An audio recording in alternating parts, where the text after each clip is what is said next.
Welcome to Giant Radio, where we're all about big ideas in sales and marketing and eye-popping discussions with successful entrepreneurs. Turn up the volume and settle in. Now, here's the founder of Giant Jacks Media and your host, Paul Hitchcock. Hi, everybody. This is Paul Hitchcock, founder and president of Giant Jacks Media, where we help other companies to grow and nurture their businesses. Welcome to Giant TV. Really excited to have Sayre Darling here. Sayre, welcome. Thank you, Paul. Great to be here. Yeah, and of course you have the best name on the planet. Who wouldn't want that name? You know?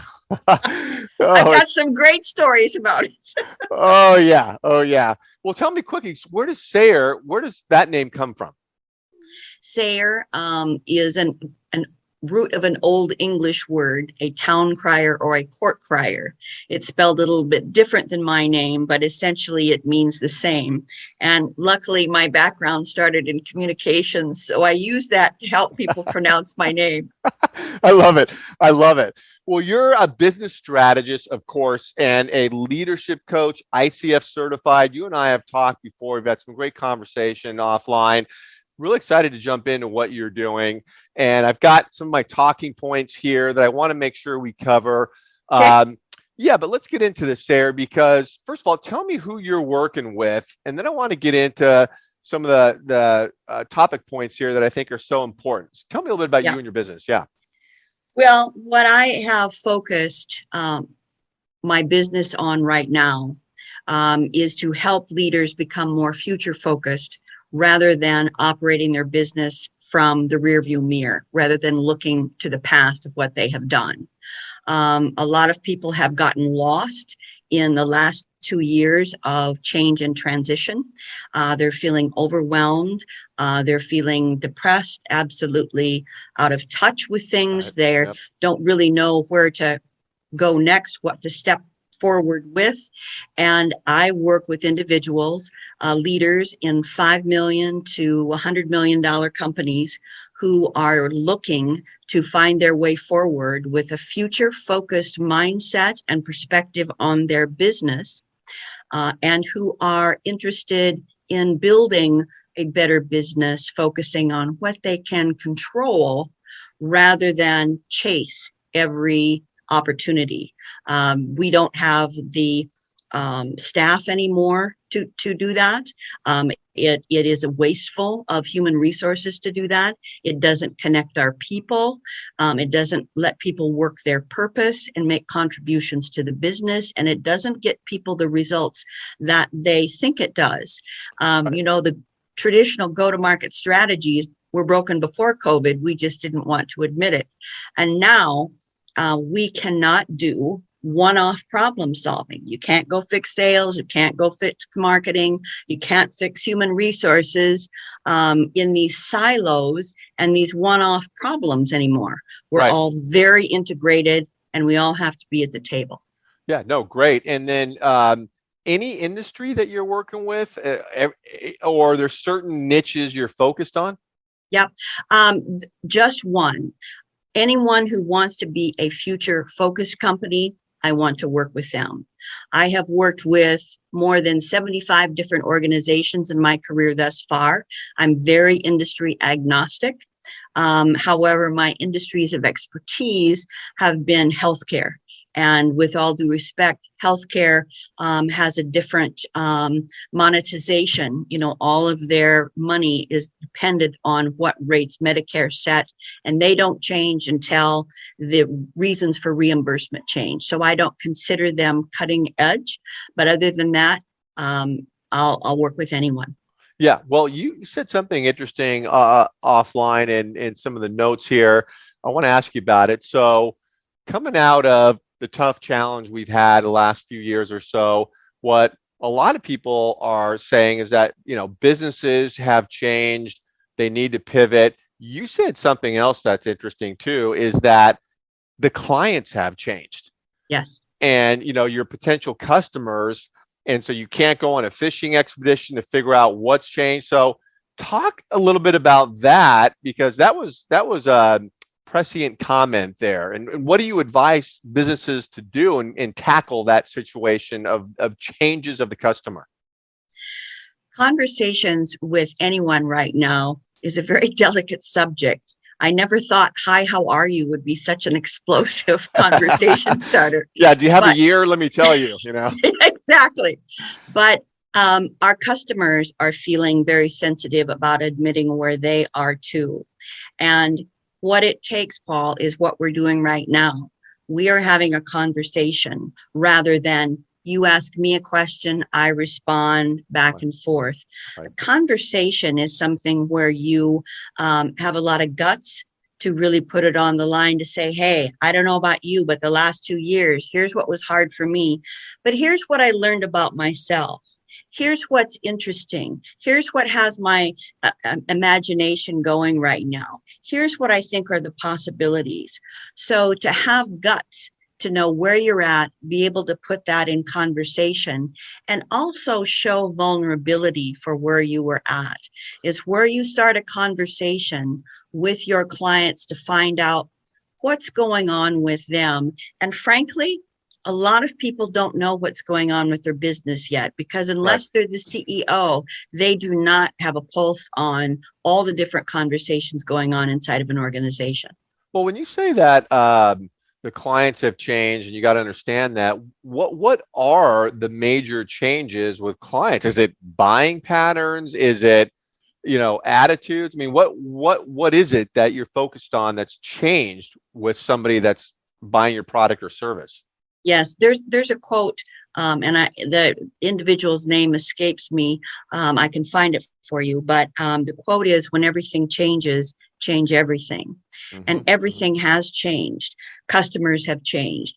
Customers in your or your clients' customers rather could have switched places from being those people who had everything going for them, every opportunity, and the have-nots, if you will, people who are really scraping by. They could have switched places. What else has changed with clients? Well, how they purchase. Everyone has been Amazonified. We have to have instant gratification, and you have to give me the information I need in the moment. It has to be 100% accurate all the time on every single channel that you have. The reasons why your customers are buying have changed as well, because we have different values, different things are important. And while all of that can be overwhelming, it also offers you an incredible opportunity to create additional and different value for your customers. So let's say you are in business, every small business person is, to do what they really love. Yep. But the difference today, Paul, is that the context has changed. Their customers have changed. Their inside their organization has changed. Their leadership is changing. Technology is changing, etc. And so what you do is find out what is the context has changed. Instead of going in and say, well, let me change what we have been doing for you. Well, how would you know how to change that? And what does that do for your business? The more you have to turn yourself inside out to make a customer happy, the more you put that relationship on the rocks. You're not coming from your strengths. Right. So if you have conversations, it's going to take a while because everybody is still figuring out which end is up right now, which direction they want to go. If you help them with that conversation by asking some interesting questions, bringing interesting stories to the table, things you've read, other customer changes that you're involved in, of course, with protecting their confidentiality. But if you bring all of that to the table, you will begin to help your customer find their language around, oh yeah, here's what's really changed for us. Here's the context. We like your product, but everything's changed over here. We're going to have a conversation. Yeah. That can be scary, but if you go in with the idea of, I get it, I can continue to deliver from my strengths, but I can shapeshift my own business, bring that incredibly future-focused, positive energy of new ideas, great suggestions that give you energy kind of thing, you'll change your own business for the better as well. Love it. Love it. And now I'm going to ask you what I call my Nacho Libre question with Jack Black is I want to get into the nitty gritty of what you do. Um, so let's say I'm interested, business owner. What's the execution of what you do look like? Is it virtual stuff? Are you going to meet with people, owners, management? What happens when you get into the trenches with them? Yep. I prefer to meet in person because you learn so much more when you are present with the human connections that we have, the Totally. energy exchange. You learn so much more, so much faster. And so I go on site. I do an entire assessment process with That's one face day. to That's a day, 1 day thing. That thing. the assessment will be a multi-day thing, but I Okay. may only be present for the 1 day to do that assessment. Got Okay. it. Got it. Okay. Other assessment tools I employ would be done via Zoom, via surveys, whatever. It really depends on the scale of the change and the type of change that we're looking for. So you're flying in. You're 1 day. Yep. Are you in a conference room with the owner and management there, or are you just one-on-one with the owner and key execs? Like what does that look Both. like? Well, okay. Both.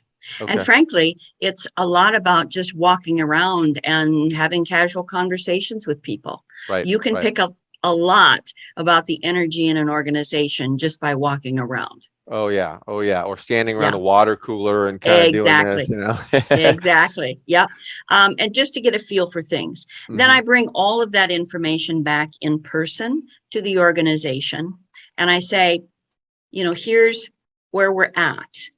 And here are the possibilities based on what was conveyed to me. And here's what it will take to get there. And then we begin the negotiation of what is the right type of engagement for you. I would say a minimum of 3 months, a Okay. maximum of 12 months kind of thing. And it isn't a constant level of activity during that time, but it is paced, it is scheduled, frequent check-ins to make sure everyone is still staying on track. But the most important starting point is to get people to calm down. Calm down. What do you mean calm down from what? Think of all the things that are changing inside organizations right now. Think about the hundreds of emails that are piling up for people just as they listen to this program. Think about the multiple conversations they're having to keep in their mind and wondering, well, should I move forward on this one? Or that one seems to have faded away, but it was a great project we were going to work on. What happened to that? Yeah. We cannot keep a train of thought right now to save our lives. So we just calm down, and it is a in-person led visualization activity. Believe it or not, if I have 5 minutes at the front of the meeting to do this, I can take 15 minutes off the back of the meeting because it gets everyone calm, Oh wow. present, and in the same place. Okay. Wow. That's awesome. That's Yeah. that's where we start. Because the thing of it is, people are going to come into the meeting and say, oh, I want to do this. Oh, I want to do that. And they're just perpetuating what they're going through right now and what they've been going through for the past 2 years, which is reacting to everything. Right. This is a point to say, pause. That isn't getting you where you want to go. That isn't leading to greater worker satisfaction, greater engagement, attracting talent, keeping key talent. You can't just work on one separate thing. It all has to work together. And Yeah. then we take the results of the assessment, craft the engagement, which is focused on leadership. Strategy, you have to have compelling strategies that attract people rather than chase them down and say, here's what we're going to do and beat them over the head, if you will. Right. Right. And we also focus on communications as a process. Don't think of corporate communications as a product. Think about how you use communications to decrease the number of emails, make better decisions, gather better intelligence, okay? And then we work on culture. How do we ingrain some of these habits into the organization to not create something different from the same work processes we've always done, Right. but how do we do something new? And then look at some of the business processes that are broken and create so much wasted time due to workarounds. Yeah. And that's what we focus on. And Sarah, I gotta point this out, is that as you're getting into these weighty issues with these owners, there's got to be some vulnerability on their end, right? Because you're looking at things that are broken, and I know it's hard for owners, CEOs to ever want to admit they're not doing something great because they're entrepreneurs, right? Mhm. And so, you know, how do you get people to not be defensive and to be constructive and say, okay, you got to open up, and we just got to get this crap on the table. This stuff's not working, and not for them not to get defensive. Is that you run into that? I'm sure. Yep. I've run into that all of my life. I am someone who has been living and working in dynamic change literally for my entire life. Right. So I have a very interesting background, a calm presence to be the calm in the middle of the storm, to be very stabilizing. I have a significant amount of experience in all types of communications in an organization. So I know how to open the conversation, create that dialogue. I use my own guts and put my own vulnerability out there to set the stage for everyone else to follow. And I've done a significant amount of change management, which doesn't work. That's why we call it change leadership. You either lead it or get out of the way. I've done a lot of significant crisis communications work in big, really hairy deals that gone south. So I can read the dynamic among people fairly well. And as an ICF certified coach, I have 15 years of coaching experience. Yeah, I know your background's awesome. We've got to know each other over the years. And Yeah. I got to say that your mention of that calm down and the exercise, I'm wondering, can I just zoom into that first 5 minutes and get me calm too when you're doing those things? It sounds so wonderful, you know? Yeah. Oh, it's great. So I want to ask you, as we get to the near the end here, that when you're looking at the future for these businesses, you say we're focused on the future. What is that? Is that 5 years down the road, 10 years down the road? I mean, what does that mean? That's way too far at this point. We have to start with the next 1 to 3 years, quite frankly. Okay. If you look at the new technologies that are in process right now and the difference they are going to make in our world, it's going to make the last 2 years look like a walk in the park. We are going into the fourth industrial revolution, which will change much of what happened in the third industrial revolution that we have just mastered. And so the way we work, the way we interact with people, the way we have to communicate, what we haven't talked about yet is how that needs to change and change the organizational dynamic so we can keep up with the speed of change, which is not going to slow down. We can keep up with speed of business in general, which is only going to increase. And we can keep our wits about us while we do that.